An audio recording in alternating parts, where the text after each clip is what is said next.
Do you guys remember the hadith of Bukhari and Muslim in which Nabiyuna Muhammadun sallallahu alayhi wasallam documented that when Ramadan comes, the doors of paradise are opened, the doors of hell are closed, and Shaitan, the devil, is chained. Most of us have a common habit. Whenever someone sins or does something bad, they tend to blame the devil. Now, this hadith will act as an experiment whether the Shaitan, the devil, is the problem or not. SubhanAllah. Today, as you and I are fasting, we're in Ramadan, and we are continuously sinning in Ramadan, well known that Shaitan is chained. Once you have this habit and you have already notified it, you have to be aware the devil is not the problem. The real problem is your nafs. Is your nafs.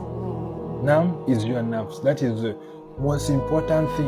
Waswasi fi suduri nas. There is something in your nafs there which you need to solve. SubhanAllah. Dear brothers and sisters, this month of Ramadan, it teaches us two things.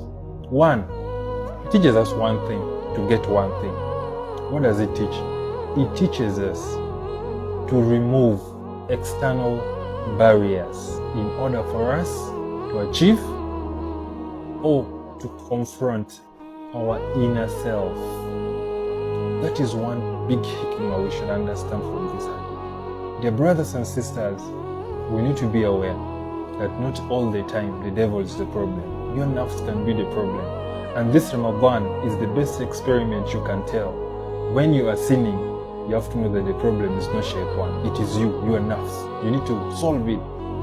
Do you know what Surah Al-Baqarah is trying to tell you and I? One of the verses, it says that في قلوبهم مرض فزادهم الله مرض. In their heart is a disease, and Allah has added disease on top of that disease.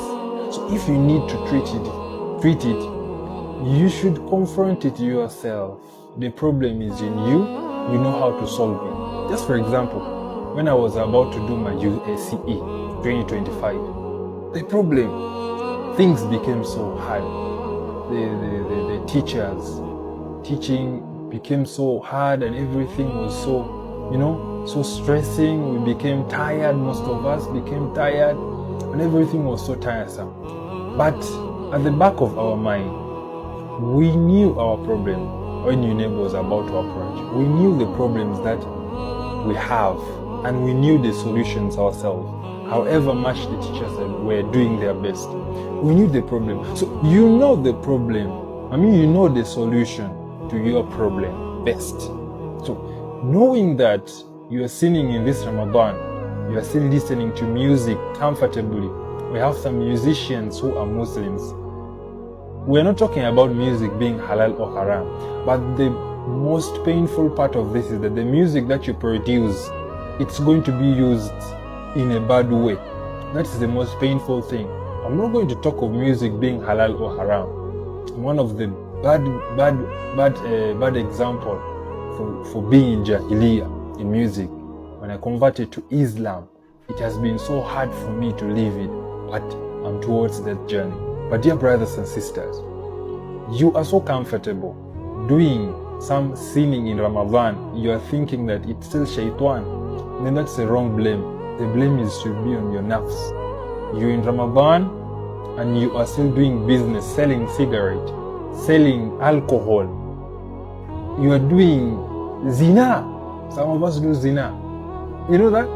Do zina and dance. Even we have categories of people who dance. Now, we are substituting Ramadan to something else, like different. But I would like to tell you, the problem that is to be notified about, it is not Shaitan, it is your nafs. And you know how your nafs runs, and you know the solution to your nafs. May Allah guide our nafs. Allahumma Ameen. Assalamu alaikum.